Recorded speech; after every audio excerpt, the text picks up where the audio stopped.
지금 부동산이 10년 만에 최악의 상황을 맞이했습니다.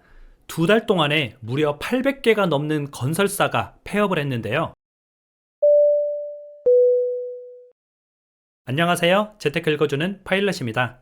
최근에 부동산 가격 하락폭이 조금 줄었죠. 그리고 뉴스에는 상승하는 부동산도 있다 이렇게 나오다 보니까 부동산이 어느 정도 바닥을 다진 게 아니냐, 앞으로 좀 상승할 것만 있는 게 아니냐, 이런 부동산 상승에 대한 의견들이 굉장히 많이 쏟아지고 있습니다. 그런데 실상은 그렇지 않고요.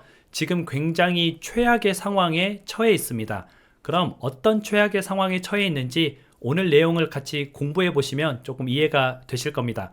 영상을 시작하기 전에 여러분들 혹시 마들렌 좋아하시나요? 저는 마들렌 진짜 좋아하는데요. 그래서 이번에 시차에서 수제 마들렌을 출시했습니다. 시차 마들렌의 수익금은 전부 다시 또 마들렌 제작을 해서 그걸 이제 근처의 보육원이나 아동복지시설에 이제 보내고 있거든요. 그래서 좋은 일도 하고 맛있는 마들렌도 먹고 하면은 좋을 것 같으니까 관심 있으신 분들은 참여해 주시면 감사하겠습니다. 그럼 오늘 내용을 한번 화면을 통해서 이야기 나눠보시죠. 10년 만에 최악의 상황이 왔는데요. 2달 동안 무려 건설사가 835개가 폐업을 했습니다. 이 2달은 2024년 1월부터 2월까지 폐업한 건설사의 숫자고요. 2달 동안 무려 800곳이 폐업을 했다. 엄청난 거죠. 이 추세로 만약에 계속 가게 된다면은 1년에 5,000곳이 넘는 건설사가 폐업을 하게 됩니다. 물론 이 정도로 굉장히 악화된 추세로 계속 가진 않겠죠.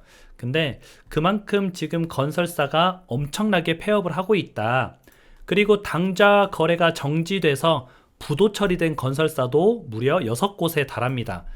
부도가 난 건설사가 6개, 폐업을 한 건설사가 835개, 대략 840개의 건설사가 2달 동안 문을 닫은 거죠. 근데 좀 이상하잖아요. 부동산 회복 아니었나?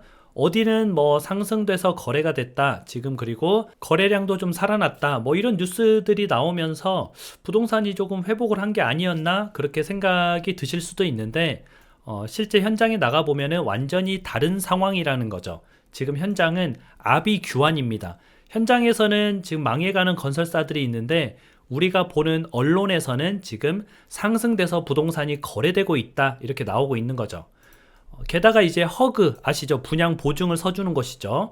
우리가 이제 아파트 분양을 할 때 아파트가 없는데 우리는 돈을 넣잖아요. 계약금도 넣고 중도금도 넣잖아요. 이거를 이제 우리가 믿을 수가 없으니까 허그라는 곳에서 보증을 해줍니다. 그래서 나중에 이게 분양이 잘 안 됐을 때 우리가 대신 돈을 돌려줄게 해서 이제 건설사랑 허그랑 구매하는 사람이랑 이렇게 연계가 돼서 사업이 진행되는 건데요. 이 허그의 분양 보증을 서지 않고서는 분양을 할 수가 없죠. 당연히 그러겠죠. 건설사가 짓겠다 하고 돈 받고 안 짓고 그냥 도망쳐 버리면은 손해는 온전히 국민들이 보는 거기 때문에 무조건 허그의 분양 보증을 받아야 됩니다. 근데 이 분양 보증을 받았는데 그동안은 사고가 없었어요. 근데 이번에는 사고도 발생을 했습니다. 일반 분양에서 1건이 발생했고요. 임대에서 4건이 발생했습니다. 총 5건의 분양 보증 사고가 발생이 된 거죠. 그래서 허그 분양 보증에서도 지금 이런 일들이 일어나고 있고 이런 내용은 지금 뉴스 기사에 안 나오더라고요. 지금 또 문제는 앞에 800곳의 이제 건설사가 폐업을 했잖아요. 연쇄 도산 가능성이 지금 제기되고 있습니다. 4월의 위기다 이런 얘기가 종종 나오고 있는데 제 생각에 4월 위기는 아니고 한 올해 안에는 좀 위기를 벗어나기 어렵지 않을까 그런 생각이 조금 들고요. 지금 이런 상황에서 금융권이 나서야 됩니다. 그런데 금융권이 누구보다 몸을 사리고 있습니다. 그 이유는 금융권은 이미 해외 부동산 투자에서 손실을 엄청 봤습니다. 손실액이 1조 원이 넘었고요. 이건 이제 각자 자기 금융권에서 투자를 한 금액이 1조 원 정도 되고 우리가 이제 해외 공동 펀드가 있습니다. 여러 금융사들이 합쳐서 이제 뉴욕의 어떤 빌딩을 산다 이런 게 있거든요. 그런 해외 부동산 공모 펀드도 손실액이 2조 3천억을 넘었습니다. 그러면 아까 1조 원에 2조 3천억을 더하면은 총 3조 3천억에 달하는 손실을 이미 안고 있고요. 그래서 금융권에서는 지금 부동산 쪽으로도 굉장히 몸을 사리고 있는데 우리나라 망해가는 이제 폐업해가는 그런 건설사들에게 돈을 대주기가 싫겠죠. 여력이 있어도 안 대주려고 하겠죠. 폐업하고 부도나고 망하는 건설사에 돈을 대줘봤자 금융권의 손실이 커질 게 이제 불보듯 뻔하잖아요. 그래서 지금 금융권에서 굉장히 몸을 사리다 보니까 저 폐업률이 굉장히 높아진 겁니다. 문제는 저렇게 이제 건설사만의 문제가 아니라 우리 이제 개인들의 문제도 조금 발생을 하고 있는데요. 우리나라 GDP 대비 부동산 비중이 7% 정도 됩니다. 뭐 제조업이 한 25% 정도 되고요. 그런데 가계대출은 GDP 대비 108%예요. 7% 정도 되는 산업이 빚을 무려 GDP 대비 108% 지고 있다는 거죠. 여기 가계대출은 뭐 다른 대출도 있을 수 있지만 대부분이 이제 부동산 담보대출이 많이 포함이 돼 있거든요. 그런데 그 가계대출이 지금 GDP 대비 108% 엄청나게 빚을 지고 있는 거죠. 이렇게 빚을 지고 있어도 실은 우리나라 경제가 성장하면은 아무 문제가 없습니다. 그런데 올해 우리나라 경제 성장률은 1.4%를 예상하고 있죠. 현재 기준금리가 3.5%이니까 물가가 최소 3.5% 정도는 오른다고 봐야 됩니다.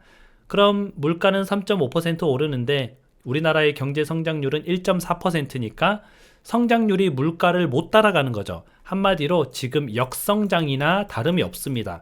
근데 그냥 1.4% 성장이다라고 포장을 하고 있는 것 뿐이지 우리나라는 역성장을 하고 있다는 거죠.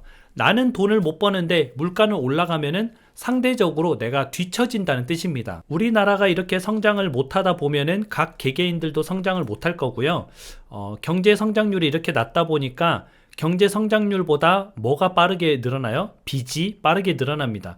더욱 갚기가 힘들어진다는 거죠. 다들 이렇게 빚 갚기가 힘들어지고 하루하루 먹고 살기가 힘든데 그럼 분양시장이 좋아질 것이냐? 좋아지지 않겠죠. 분양시장이 좋아지지 않으면 건설사들의 폐업이 계속 늘어날 거고요. 건설사들의 폐업이 늘어나면은 부동산 시장의 분위기는 더욱 이제 나빠지겠죠. 그래서 지금은 무리해서 집을 살 시기는 아닙니다. 물론 이제 돈 잘 벌고 능력 되면은 집을 사도 좋아요. 근데 그게 아니고 내가 빚을 내서 사야 된다. 빚을 좀 최대한 내서 지금 집을 사야 된다. 그런 분들은 지금 집 사는 것을 다시 한번 고려해 보면 좋을 것 같습니다. 오늘은 조금 무거운 내용이긴 했는데요. 그래도 지금 건설사들이 저렇게 엄청난 숫자가 폐업을 해가고 있는 지금 이 상황을 좀 여러분들이 알면 좋을 것 같아서 한번 가지고 와봤습니다. 앞으로도 부동산에 대해서 계속 같이 공부를 하면서 좋은 기회를 잡아보도록 하죠. 여러분들 오늘 하루도 같이 공부해 주셔서 진심으로 감사드립니다. 그럼 좋은 하루 되세요. 다음에 다시 만나요.